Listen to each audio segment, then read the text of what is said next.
Bu hayotda ta'lim olamiz, o'qiymiz, o'rganamiz. Maqsadimiz esa yaxshi yashash va yaxshi bilim orqasidan biron bir lavozimga yoki kursiga o'tirishdan iborat.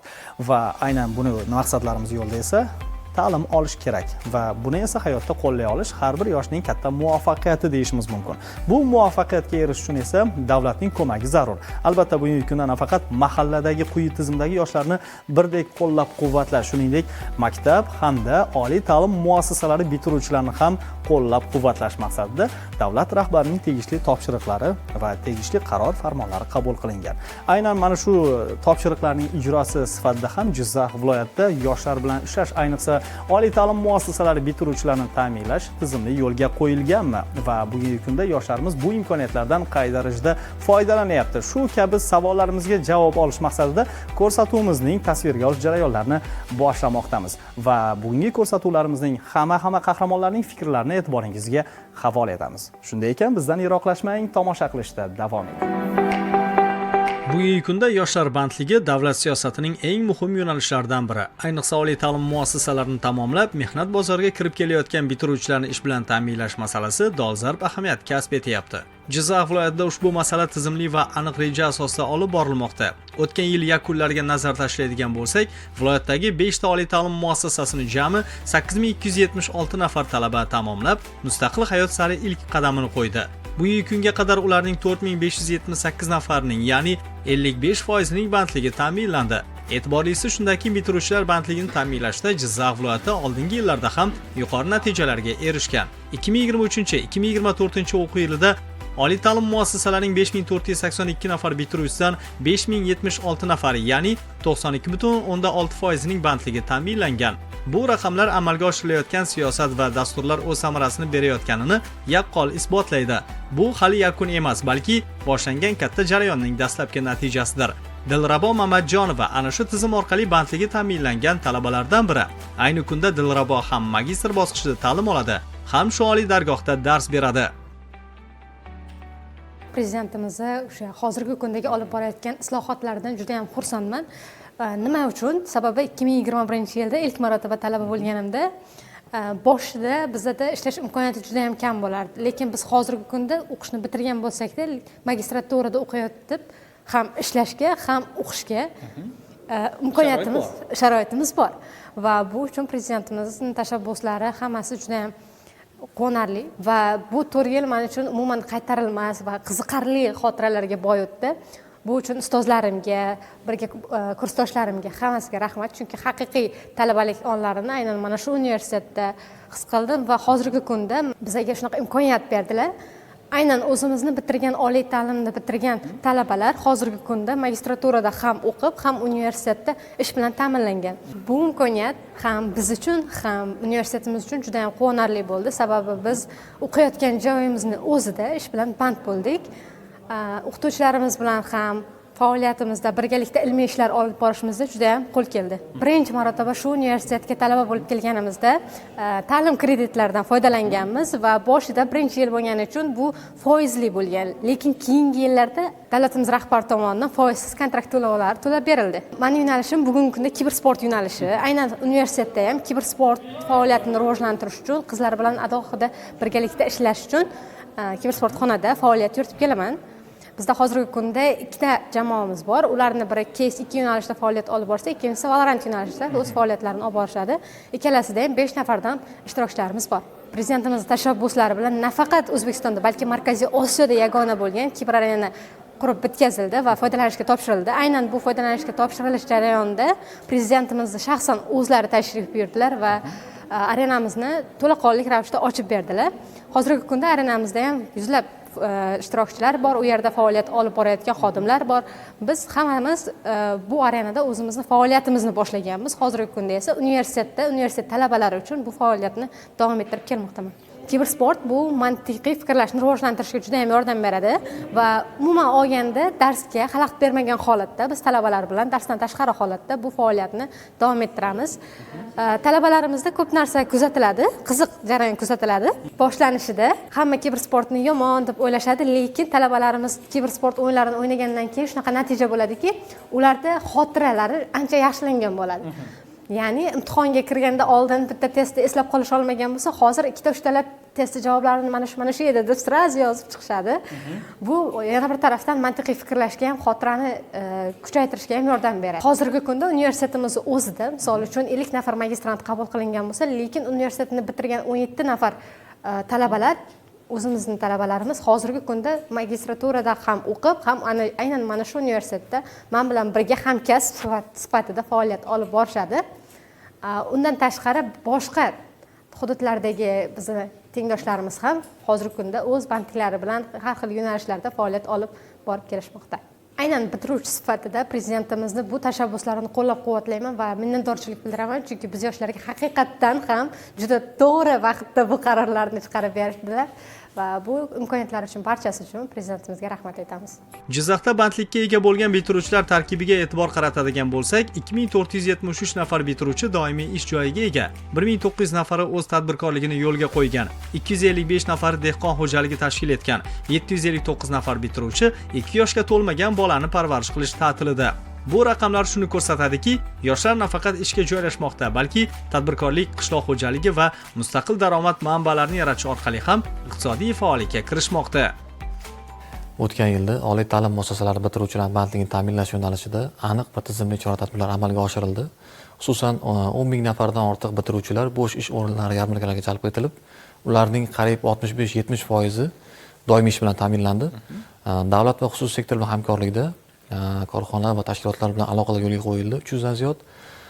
Shuningdek 2000 nafardan ortiq bitiruvchilar amaliyot va stajirovka dasturlariga qamrab olinib, ularning aksariyati keyinchalik ish o'rinlariga joylashtirildi.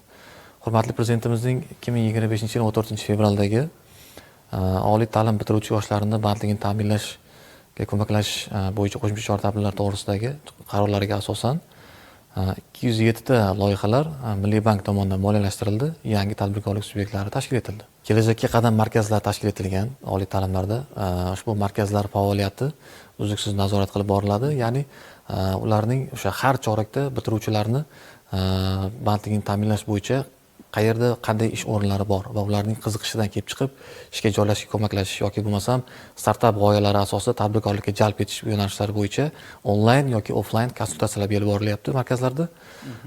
Ushbu markazlar faoliyati natijadorligini o'tgan yilgi amalga oshirilgan ishlar yuzasidan bilsak ham bo'ladi. Jumladan Milliy bank tomonidan 507 milliard so'm mablag' ushbu bitiruvchi yoshlarimiz uchun loyihalarni moliyalashtirishga ajratilgan. Keyinchalik ishsiz yoshlar tashkilot rahbarlariga biriktiriladi va oliy ta'lim bitiruvchilari bilan ham asosan o'sha yarmarkalarga jalb etish tadbirlari tashkil etiladi. 2026-yilda prognozimiz 10 mingdan ziyod. Chunki yildan yilga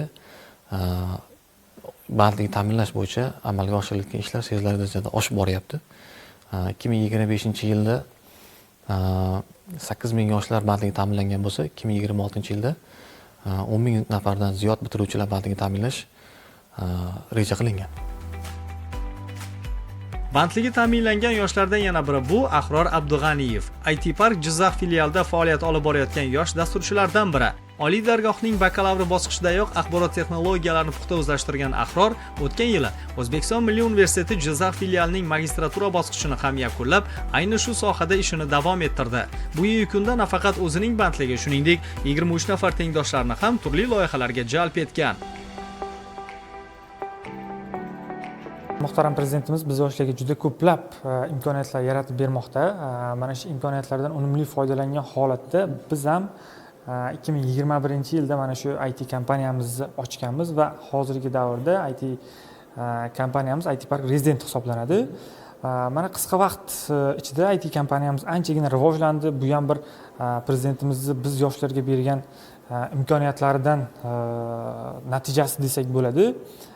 Va bundan tashqari mana prezidentimiz yoshlarni, oliy ta'lim bitirgan yoshlarni bandligini ta'minlash bo'yicha ham juda ko'plab topshiriqlar berdilar. Mana shu topshiriqlarning ijrochisi sifatida mana o'tgan yil men magistraturani bitirgan bo'lsam, mana bu yil aynan bakalavr talabalarini, aynan mana shu Milliy universitet Jizzax filiali talabalarini, o'zimizni pedagogika universiteti talabalarini 13 ta demak, aynan mana shu IT sohasini bitirgan yoshlarimizni yangi ish o'rinlarini yaratib, IT kompaniyamizda mana shularni ham ish bilan ham ta'minladik. IT Progress kompaniyamiz hozirgi kunda eksportga chiqish masalasini ham anchagina chuqur izlanib ishlayapmiz. Mana shu eksportga chiqishimiz kerak degan mana shu 2026-yil boshida reja qilib oldik. Xudo xolasa mana shu 2026-yil eksportga chiqishimiz kerak degan maqsadni oldimizga qo'ydik. Mana shu bo'yicha ham hozir jadal ishlarni olib boryapmiz.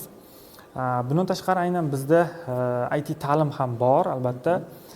IT ta'lim doirasida mana yangi yilda yangi sun'iy intellektga ixtisoslashgan AI akademiyasini ochdik. Bu albatta Jizzax viloyatida yagona sun'iy intellektga ixtisoslashgan ta'lim markazi hisoblanadi. Bu joyda ham demak yoshlarimiz mana shu data science, data analitika, kiber xavfsizlik, robototexnika kabi sohalarni o'rganishi mumkin bo'ladi. Aynan bu ham albatta bugungi zamonaviy dunyoda eng kerakli bo'lgan demak kasblardan biri. Oddiy bir davlat xodimi bo'ladimi yoki tashkilot xodimi bo'ladimi yoki biror bir tadbirkor bo'ladimi, bularning hammasi hozirgi kunda o'zingiz bilasiz sun'iy intellektdan foydalanmoqda. Juda ko'p nafaqat yoshlarimiz, xodimlar, davlat xodimlari hammasi sun'iy intellektni faqatgina ChatGPT orqali biladi.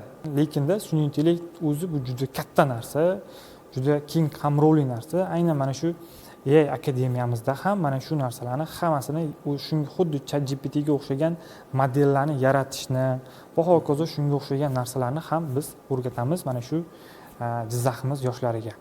Hozirgi davrga qadar bizda jami 23 nafar yoshlarni demak bandligini ta'minladik biz aynan. Bularning hammasi demak mana shu yuqori maoshli IT sohasi vakillari.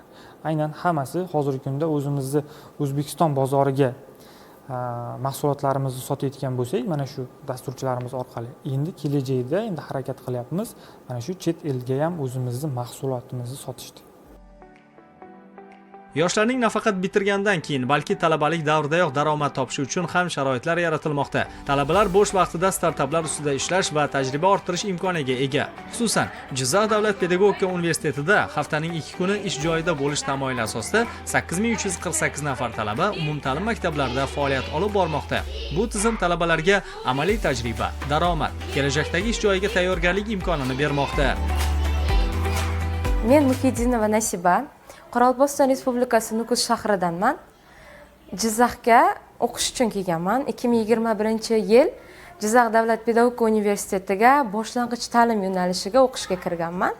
Hozirgi kunda prezidentimiz bilasiz, nafaqat davlat maktablariga, ya'ni xususiy maktablarga ham e'tiborni qaratishgan va men faoliyatimni xususiy maktabdan boshlaganman. Men bu yerda bolalarga ta'lim, tarbiya, bilim berishda davom ettirib boryapman. 4 yil davomida prezidentimiz farmoniga muvofiq talaba kreditini olganman, ta'lim kreditini. Bu juda ham katta yordam bo'lgan o'qishim uchun, davom ettirishim uchun. Chunki bilasiz, hammada har xil sharoit bo'ladi va mana o'qishimni davom ettirib, o'sha bo'yicha tugatib olganman. Hozirgi kunda mana o'qishimni tugatib, pedagog bo'lib ishlayapman. O'qishni bitirgandan keyin bizga bo'lgan foyda bu xususiy maktablarning ko'paygani deb o'ylayman. Chunki davlat maktablarida bilasiz, ish o'rni sal kam bo'lishi mumkin. Xususiy maktablar bizga qulay bo'ldi, qo'shimcha mana ish o'rni bo'ldi va men shu vaziyatdan foydalanib xususiy maktabda ishlayapman. Meni pedagog bo'lishimga asosiy sababi bolachalarni yaxshi ko'rganim. Ularga nafaqat bilim beryapman, men ularni tarbiyalab, mehr, muhabbatni ham birga olib boryapman. Chunki bilasiz, boshlang'ich sinf bilan ishlash unchalik oson deb o'ylamayman. Chunki ularni boshqatdan tarbiyalab, boshidan boshlab ularga to'g'ri yo'lni ko'rsatib berish o'zi bo'lmaydi. Asosiy maqsadim albatta yana ham ko'proq farzandlarimizni, o'quvchilarimizga ta'lim tarbiya berish. Albatta, hali yoshman, o'z ustimda ishlayman. Kerakli tajribalarni o'rganaman, bilimlarni yana ham o'rganib boraman. Xulosa qilib aytganda, Jizzax viloyatida oliy ta'lim muassasalari bitiruvchilarining bandligini ta'minlash bo'yicha olib borilayotgan ishlar tizimli, manzilli va real natijalarga yo'naltirilgan. Bu jarayonda ta'lim muassasalari, banklar, korxonalar va davlat tashkilotlari o'zaro hamkorlikda ishlamoqda. Eng muhimi, yoshlar uchun ish o'rni emas, balki kelajak yaratilyapti. Jizzax viloyatida 5 ta oliy ta'lim muassasalarida jami 32 ming nafarga yaqin talabalar tahsil olmoqda. Shulardan 2026-yilda 8500 nafarga yaqini oliy ta'lim muassasalarini bitiradi va mehnat bozori tomon qadam tashlaydi. Xo'sh, ularning bandligi qanday ta'minlanadi? Kimdir magistratura bosqichida tahsilni davom ettirishni istasa, kimdir o'z biznesini yo'lga qo'yishni xohlaydi. Yana kimdir esa mo'may daromad topish maqsadida esa qulay lavozim yoki umuman olganda mutaxassisligi bo'yicha bo'sh ish o'rni izlaydi. Bu esa mas'ullarga yana 2 karra mas'uliyat yuklaydi va o'ylaymizki, Jizzaxda bu yil ham bitiruvchi yoshlarning bandligini ta'minlashda yaxshi natijalarga erishiladi. Siz bizning ko'rsatuvimizni tomosha qildingiz va biz yoshlarning hayotidan hikoya qilishda davom etamiz. Keyingi sonda yana efir orqali ko'rishguncha xayr, salomat bo'ling.